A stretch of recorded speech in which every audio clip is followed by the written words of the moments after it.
Hello बच्चों, welcome back to TMI's home based education. So बच्चों, in the last video हमने exercise 11.3 के total 5 sums किए थे। इस वीडियो में हम क्वेश्चन नंबर 6 to 10 करेंगे।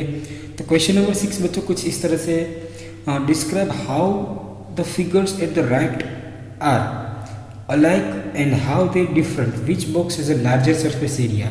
तो ये दो फिगर दी गई, उसमें उसका सिमिलरिटी क्या है और डिफरेंस क्या है वो आपको दिखाना है। तो बच्चों सिमिलरिटी में देख सकते हो दोनों की जो हाइट है, बराबर सभी साइड देख सकते हो दोनों की हाइट है वो सेम है। यहाँ से लिख सकता हूँ मैं बोथ है वे सेम हाइट, मतलब दोनों 7 सेंटीमीटर के ही है। दूसरा डिफरेंस क्या होगा बच्चों, ये सिलेंड्रिकल फॉर्म में है और यहाँ पे मेरा क्यूब है, तो ये इसका जो सिलेंड्रिकल फॉर्म में है, एक तो ये डिफरेंस हो गया। दूसरा इसको जो सरफेस एरिया होता है, बराबर जो लेटरल तो नहीं कह सकते, इसका जो क्या होगा उसका कर्व सरफेस एरिया होगा। वेरस क्यूबॉइड में क्या होगा बच्चों, क्यूब का क्या होता है, लेटरल सरफेस एरिया होता है, बराबर। इसका कर्व्ड सरफेस होता है, इसका लेटरल सरफेस होता है। इसको हम लेटरल सरफेस नहीं कह सकते बिकॉज इसमें फ्लैट सरफेस, मतलब इस तरह से सरफेस नहीं होती, पूरी कर्व सरफेस होती है।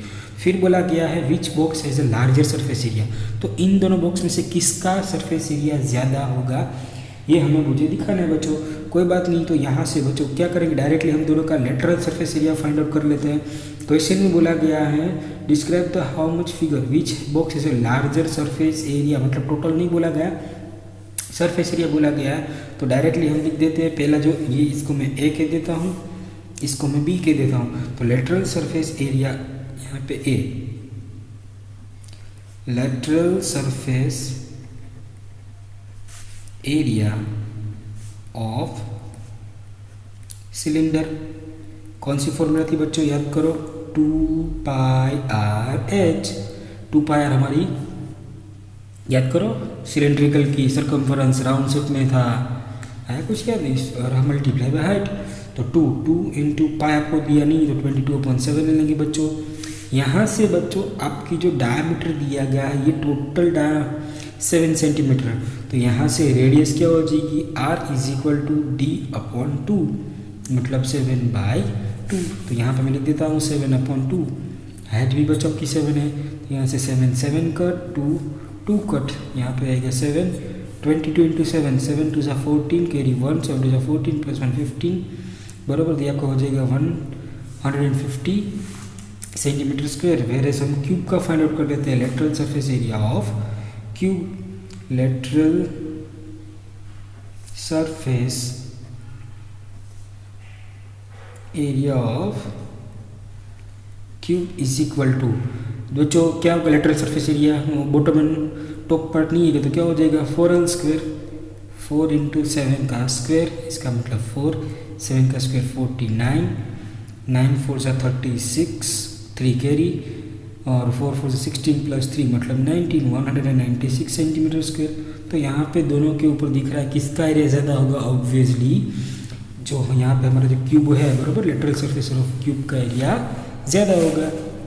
नेक्स्ट क्वेश्चन जो क्वेश्चन नंबर 7 है वो मैं आपको होमवर्क में दे रहा हूँ, बराबर, क्योंकि थोड़ा बहुत मुझे भी पता चले कि आपको कितने क्वेश्चन समझ में आए नहीं आए। नाउ क्वेश्चन नंबर 8 की ओर चलते हैं। अगर क्वेश्चन नंबर 7 ना हो तो हम गूगल मीट में सॉल्व कर लेंगे। क्वेश्चन नंबर 8 क्या कह रहा है बच्चों, क्वेश्चन नंबर 8 में आपको कुछ इस तरह से दिया गया है, the lateral surface area of the hollow cylindrical is, मतलब इस तरह का कोई एक सिलेंड्रिकल है, उसका मुझे मतलब लेटरल सरफेस एरिया, मतलब इस कवर पूरा इसका, मतलब अगर मैं इसको लेटरल सरफेस मानूँ, बराबर, अगर ये मेरा सिलेंड्रिकल फॉर्म में लिखी ये वाला, तो ये मेरा सिलेंड्रिकल फॉर्म में हो गया बच्चों, देखो ये, तो इसका लेटरल मतलब ये वाला मुझे एरिया दिया गया है, वो कितना दिया गया है, मुझे दिया है 4224 सेंटीमीटर स्क्वायर मुझे दिया गया है। It is cut along the height and form a rectangle sheet with 33 centimetre, find the perimeter of the rectangle. क्या बोला गया है मुझे, इसका ये सिलेंड्रिकल के फॉर्म में था, इसका मेरा एरिया मुझे दिया गया सरफेस एरिया, अगर इसको मैंने काट दिया, यहाँ से बीच से काट दिया, तो ये बन गया, क्या बन गया, रेक्टेंगल फॉर्म में बन गया, देखो बन गया रेक्टेंगल फॉर्म में। यहाँ से देखो बच्चों ये रेक्टेंगल फॉर्म में बन गया इस तरह से। तो रेक्टेंगल फॉर्म में बनने के बाद इसकी जो विड्थ है, मतलब इसकी जो ब्रेथ है वो मुझे दी है 33 सेंटीमीटर। फिर मुझे उसका पेरीमीटर फाइंड आउट करना है, तो क्या करेंगे बच्चों, पेरीमीटर कैसे पता चलेगा रेक्टेंगल का, फिर क्या, देखो यहाँ से भी समझा रहा हूँ, यहाँ से मैंने बीच में से काट दिया, तो ये बन जाएगा आपका रेक्टेंगल इस फॉर्म में। तो रेक्टेंगल के फॉर्म में काटने के बाद मुझे इसकी जो ब्रेथ है बच्चों वो मुझे दे दी है 33 सेंटीमीटर्स, तो मुझे इसका पेरीमीटर फाइंड आउट करना है। पेरीमीटर फाइंड आउट करने के लिए मेरे किसकी जरूरत पड़ेगी बच्चों? लेंथ की, ऑब्वियसली। तो डायरेक्टली बच्चों कह सकते हैं इसका जितना कर्व सरफेस एरिया वो इज इक्वल टू इसके सरफेस एरिया होगा, बराबर होगा ना, बिकॉज ये किस में से काटा है मैंने, ये सिलेंड्रिकल था तो इसको मैंने इस तरह से कर दिया है। तो मैं इसे डायरेक्टली लिख सकता हूँ कि भाई lateral surface area of the cylinder is equal to area of the rectangle. तो उसके ऊपर से मुझे ब्रेथ लेंथ मिल जाएगी। तो डायरेक्टली बच्चों मैं इसे लिख सकता हूँ area of rectangle is equal to curve surface area of cylinder, लिख सकता हूँ ना। तो ये आपका हो जाएगा L इंटू ब्रेथ, यहाँ से कर्व सरफेस आपको दिया गया है 4 2 2 4। तो यहाँ से L मुझे फाइंड आउट करना था, B मुझे दिया गया था 33। तो यहाँ पे 33 इज इक्वल टू 4 2 2 4। तो L is equal to 4 2 2 4 divided by 33। 4 2 2 4 divide by 33 करोगे तो मोस्ट प्रोबेबली आपका आंसर आएगा L is equal to 128 centimetre. L मिल गया, B ऑलरेडी आपके पास था, कितना था यहाँ पे 33। Therefore perimeter of rectangle is equal to 2 in bracket L plus B formula थी 2। L आपको दिया गया बच्चों 128, हमने अभी फाइंड आउट किया। B आपका है यहाँ पे 33। तो इसका एडिशन करेंगे तो 8 प्लस 3 हो जाएगा 11, 1 carry 3 plus 2 5 6 and 1 as it is 161 centimetre multiply by 2 2 1 ज़ा 2 2 6 ज़ा 12 2 1 2 1 3। तो ये हो जाएगा 322 सेंटीमीटर पेरीमीटर मिल गया। ब्रेथ दी थी, लेंथ एरिया के हिसाब से फाइंड आउट कर ली और इसकी मदद से हमने रेक्टेंगल की पेरीमीटर फाइंड आउट कर ली ना। क्वेश्चन नंबर 9, क्वेश्चन नंबर 9 में बच्चों कुछ इस तरह से दिया गया है। A road roller take 750 complete revolution to move once over to level a road. मतलब यहाँ पे कोई एक रोड है इस तरह से, इस रोड के ऊपर मुझे लेवल मतलब लेवलिंग करना है। आपको पता है ना जब भी कोई रोड बनता है तो रोड को एकदम फ्लैट सरफेस करने के लिए क्या उसके ऊपर हम रोड रोलर यूज़ करते हैं उसको लेवल करने के लिए।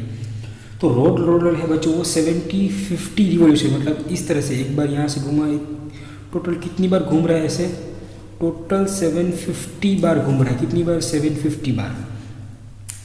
Find the area of the road if the diameter of the road roller is 84 centimetre and length is 1 centimetre.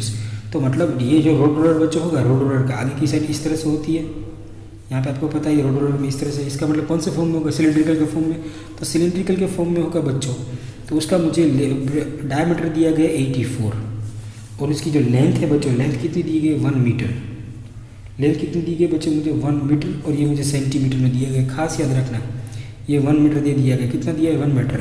तो रोड रोलर इस टोटल 750 बार घूमेगा तो उसने कितना एरिया कवर किया होगा वो मुझे फाइंड आउट करना है। बहुत ही ईजी। अगर मैं रोड रोलर का एक रिवोल्यूशन का एरिया फाइंड आउट कर लूँ, फिर बाद में जितना मिलेगा उसका मैं 750 के साथ मल्टीप्लाई करूँ तो मुझे टोटल एरिया मिल जाएगा, बराबर। देयरफॉर मैं लिख सकता हूँ यहाँ से curved surface area of road, curved surface area of road लिख ही सकता हूँ ना, curved surface area of road, बराबर। क्यों? डायरेक्टली मैं से लिख सकता हूँ। अभी कितनी बार मतलब ये जो curved surface area of road नहीं लिखना, चलो ये आपको थोड़ा कंफ्यूजन हो जाएगा, मैं आपको लिख देता हूँ curved surface area of road roller is equal to, बराबर। टोटल कितनी? डायरेक्टली देखो यहाँ पे मैं डायरेक्टली 750 के साथ मल्टीप्लाई कर रहा हूँ 750। तो यहाँ पे एक रोड रोलर का कर्व्ड सरफेस एरिया कितना था बच्चों? फॉर्मूला क्या थी उसकी?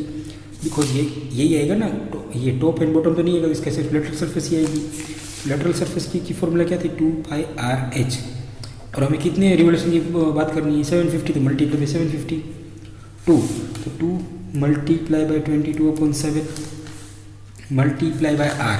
तो यहाँ पे बच्चों R हम फाइंड आउट कर लेते हैं। R आपको दिया गया 84/2।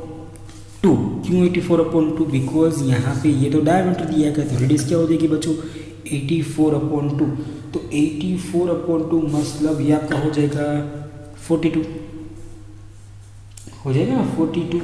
तो बच्चों अभी ये मुझे दिया था सेंटीमीटर में, तो मुझे इसको कन्वर्ट करना है मीटर में, तो मैं 42 अपॉन से अपॉन 100 लिख सकता हूँ, तो मीटर में कन्वर्ट हो जाएगा।